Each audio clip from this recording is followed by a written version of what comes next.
Je suis Dorit Naon, j'écris les posts LinkedIn des chefs d'entreprise, je forme leurs équipes à LinkedIn, je suis autrice et chroniqueuse télé. Dans ce podcast avec le magazine Management, je vous propose de recevoir chaque semaine des acteurs qui ont su répondre aux nouveaux défis du monde du travail. Remue Manage, le podcast qui secoue le monde du travail.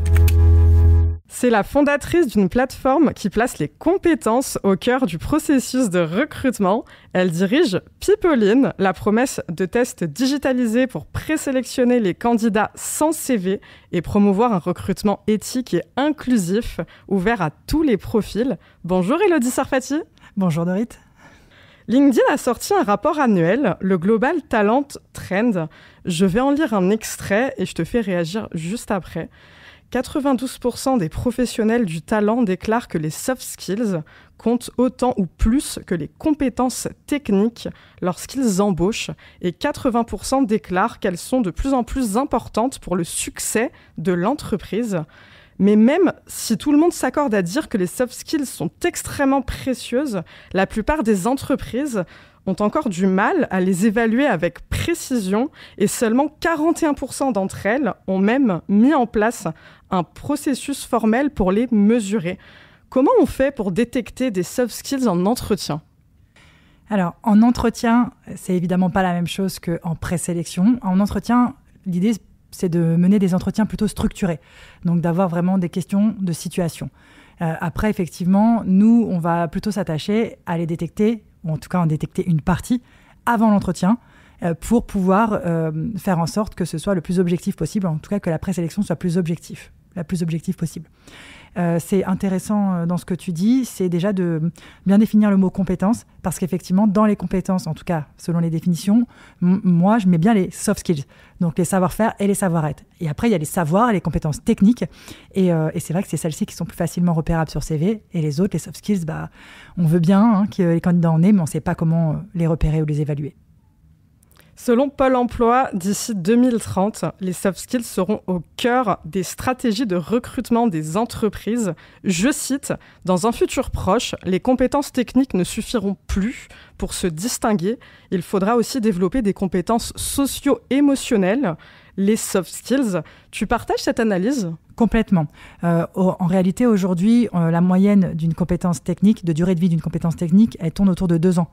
Donc aujourd'hui, on sait très bien qu'il faut d'autres compétences de type comportemental pour aller vraiment combler les attentes des entreprises et pour pouvoir évoluer dans une entreprise. Donc oui, évidemment que c'est un vrai enjeu pour les entreprises demain de se concentrer sur ce type de compétences, donc qui sont des soft skills, et de les repérer et aussi d'aider à les améliorer. Parce que c'est important et c'est évidemment plus efficace pour eux de garder leurs salariés plutôt que d'aller en chercher d'autres. Selon le rapport LinkedIn 2023 sur l'avenir du recrutement, 50% des employeurs sont plus à même de se fier aux compétences qu'aux années d'expérience. C'est une analyse qui te paraît collée à la réalité ? Alors, il y a les chiffres, effectivement, et il y a la réalité. Sur le papier et en théorie, tout le monde va être d'accord avec ça. En pratique, c'est pas tout à fait vrai. Je dirais même qu'il y a certains secteurs pour lesquels c'est pas vrai du tout. Ça peut être vrai sur des métiers qui sont des métiers très transverses. Je pense notamment au métier de la relation client ou des commerciaux, où effectivement là, on se rend compte sur le terrain que on commence à s'ouvrir. Les managers commencent à s'ouvrir parce qu'ils ont des difficultés de toute façon à attirer des talents. Donc, ils s'ouvrent à des profils vraiment différents. Et là, ils vont plus effectivement se concentrer sur ce type de profil avec des soft skills. Il y a des milieux comme l'industrie encore, ou même des postes transverses, c'est encore difficile et il faut avoir vraiment la bonne expérience ou la bonne ligne sur son CV pour pouvoir accéder à l'emploi. Est-ce qu'on peut vraiment recruter éthique et inclusif ? Alors, faire du 100% éthique et inclusif, je ne sais pas si c'est possible parce que ce serait renier le fait qu'on a des biais. Et en fait, des biais cognitifs. Et aujourd'hui, la réalité, c'est qu'on en a tous. Et c'est normal. Et les accepter, c'est aussi essayer de les dépasser. Donc, je dirais que 100% éthique et inclusif, non. Par contre, de tendre vers ça, oui, on peut tendre vers ça. On peut essayer de structurer ces entretiens pour que tout le monde bénéficie des mêmes questions et du 100% objectif, en tout cas du 100% égal dans l'entretien. Et puis, on peut évidemment avoir des méthodes de présélection qui incluent des personnes ou des candidats qui n'étaient pas forcément les candidats idéaux sur le papier. En France, près d'un jeune sur deux, 54%, a déjà fait l'objet de propos déplacés ou de remarques désobligeantes lors d'un entretien d'embauche, selon le baromètre sur la perception des discriminations dans l'emploi. Comment Pipeline peut lutter contre le fléau de la discrimination à l'embauche ? Alors, notre cœur de métier, c'est vraiment de lutter dès la présélection. Enfin, je suis persuadée, en tant que chef d'entreprise et même en tant que personne qui a eu un parcours un peu atypique, je suis persuadée que c'est là qu'on perd la moitié des talents. Ça veut dire qu'aujourd'hui, évidemment, que sur 10 CV qui ont l'air complètement bizarres, atypiques, évidemment qu'il y en a qui ne vont pas coller. Et on ne peut pas demander aux recruteurs de tous les recevoir. Pourtant, là-dedans, il y en a des bons. Et le problème, c'est comment on fait ressortir ces bons profils, bien qu'ils aient des différences. Et ben, c'est là, à mon avis, qu'on peut faire quelque chose et qu'on peut se dire qu'en fait, ils ne collent pas surtout dans l'idéal du recruteur. C'est-à-dire que dans l'idéal du recruteur, il y a les discriminations, hein, parce que c'est des biais, il faut le savoir, bien sûr, que ce soit avoir fait la bonne école ou que ce soit ne pas habiter la bonne adresse. En fait, à un moment donné, on a quand même une grille de lecture qui nous est subjective.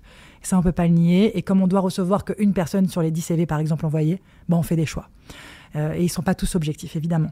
Donc nous, notre but, c'est de lutter sur cette partie de la discrimination dès la présélection, parce qu'on pense que ça sert le recruteur et le candidat. Parce que ça sert aussi le recruteur d'avoir des preuves de compétences dès l'offre d'emploi. Après, sur la suite du parcours, c'est tout simplement en tenant notre position, et en disant qu'en fait, vous allez voir, vous recevez en entretien des candidats qui n'ont pas le profil, mais en fait, à 70% d'entre vous, c'est le cas de nos clients, vous êtes content de l'avoir reçu, alors que vous ne pensiez pas le recevoir sur CV. Donc, continuez comme ça. En parlant de vos clients, 70% de vos clients confirment qu'ils n'auraient pas reçu le candidat s'ils avaient vu son CV alors qu'ils l'ont embauché et en sont très satisfaits. Il y a toujours des biais très forts dans le recrutement, comme vous le disiez, que ce soit sur l'apparence, sur les tatouages, sur les piercings, sur la couleur de peau, sur l'origine, sur l'adresse, sur trop de diplômes, sur pas assez de diplômes. Comment vous expliquez ces biais ? Alors, ça, c'est un mécanisme neurocognitif, hein. C'est-à-dire qu'aujourd'hui, pour survivre, notre cerveau, il n'a pas d'autre choix que de faire des raccourcis. Ça, en psychologie, c'est un mécanisme classique et c'est obligatoire. C'est-à-dire que sinon, on ne s'en sortirait pas. On est obligé de faire des raccourcis et éviter de refaire l'histoire à chaque fois. Par contre, chacun a ses propres raccourcis, donc ces biais qui existent, et font écho à sa propre histoire. Et du coup, évidemment que si on n'en a pas conscience, qu'on n'a pas étudié ça, on n'est pas capable de les dépasser. Et après, je l'explique par chacun, effectivement, son évolution, son parcours. Des fois, une simple mauvaise expérience va tout simplement laisser une trace indélébile et va être un négatif pour les autres candidats. Et ça, aujourd'hui, je pense que seule une sensibilisation à ça peut permettre d'aller plus loin. Et puis après, évidemment, des règles, légiférer dessus. Parce qu'évidemment, après, on sait très bien, quand la loi impose quelque chose, derrière, il se passe aussi de la formation, de la sensibilisation en entreprise, et ça aide à faire changer aussi un peu les mentalités. Selon l'étude Région Job, seuls 12% des employeurs ont déjà recruté sans CV. Est-ce que le recrutement inclusif est une utopie où vous avez espoir en un changement de vision et de mentalité ? Alors, évidemment, j'ai espoir en un changement de vision, sinon je pense que je me battrai pas au quotidien pour que Pipeline fonctionne. Alors, après, il faut faire la part des choses, je pense quand même. Nous, on vend plutôt une présélection sans CV, parce qu'en fait, je pense que le CV, comme un test de personnalité, peut être un support en entretien. Maintenant, ça ne doit pas être un élément des décisions. Ça peut être un élément pour alimenter une discussion, pour savoir tout simplement ce que le candidat a fait avant et être capable aussi d'aller parfois aider le candidat à sortir ce qu'il a à sortir. À partir du moment où ça en devient un frein pour ne pas prendre le candidat, parce que j'ai déjà eu des candidats qui sont arrivés en entretien dans d'autres boîtes, qui m'ont fait le parcours et qui m'ont dit « mais en fait, je suis arrivé en entretien, la personne sur mon CV, elle avait déjà vu que c'était mort. À quoi ça sert ?» Ça, là, effectivement, ça sert à rien. Mais je pense qu'aujourd'hui, on peut avoir pour espoir projeter d'un recrutement inclusif et éthique parce que, en fait, les entreprises ont des grosses difficultés et qu'à un moment donné, elles ne vont pas avoir le choix d'aller s'ouvrir à ces profils. Et quand elles vont comprendre qu'en fait, c'est hyper pertinent pour elles qu'il y a des gens compétents, qui font preuve d'audace, d'innovation et qui amènent de la valeur en entreprise, eh ben, on va y aller. Enfin, en tout cas, j'ai l'espoir. Est-ce que l'IA, c'est l'avenir du recrutement ? Non, moi, je ne crois pas que l'IA soit l'avenir du recrutement. L'IA peut être un outil au service du recrutement, tout comme les tests ne remplacent pas l'entretien, l'humain. C'est-à-dire qu'à un moment donné, on peut remplacer des tâches chronophages par de l'IA. De là à faire de l'IA l'avenir du recrutement, moi, j'y crois pas. Notamment, je pense aux ATS qui ont des logiciels algorithmiques pour repérer les mots-clés sur CV. On sait qu'il y a des candidats qui ont trouvé le moyen de détourner ça. Donc, si on en arrive là, je pense que, en tout cas, c'est un peu dommage et je crois pas que ce soit la volonté aujourd'hui des entreprises, en tout cas. L'enquête Workday, qui date de début 2023, montre que désormais, 41% des entreprises françaises relient le sujet de la diversité à la notion de rétention des talents. Et aujourd'hui, 84% des candidats et candidates à l'embauche considèrent l'inclusion comme un critère déterminant dans le choix de leur entreprise. On atteint même 100% au sein de la population des 18-24 ans, la fameuse génération Z, selon l'étude CEJOS, diversité et inclusion dans ces organisations, les enjeux, compétences d'une transformation culturelle.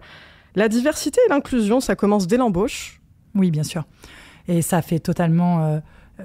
c'est totalement cohérent, ça a du sens ce que tu dis, parce que clairement, aujourd'hui, on le sait, les gens qui viennent de milieux différents restent plus longtemps en entreprise. Qui ont d'autres expériences, d'autres formations que celles qui sont typiques, elles restent plus longtemps. Ça, c'est prouvé et pour cause, c'est une chance pour elles d'être là. Donc, elles ont envie de monter en compétences, elles ont envie de montrer qu'elles sont capables de faire. Donc oui, c'est très lié à la rétention des talents.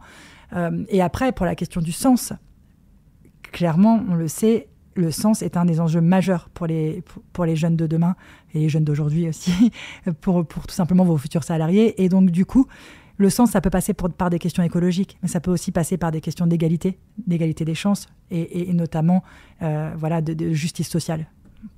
C'est quoi tes projets ? Nos projets, c'est évidemment de grandir, de croître, puisque là, Pipeline aujourd'hui, c'est 11 salariés. On a fait une levée de fonds en avril et l'objectif, c'est d'aller atteindre un marché plus imposant aujourd'hui et puis tout simplement de faire du recrutement par la diversité une réalité en France. Merci d'avoir été avec nous, Élodie Sarfati. Prends soin de toi. Merci beaucoup, Dorit. Merci d'avoir écouté ce podcast. Si vous avez aimé, abonnez-vous sur votre plateforme préférée, ajoutez des étoiles, des likes et des commentaires. Rendez-vous la semaine prochaine.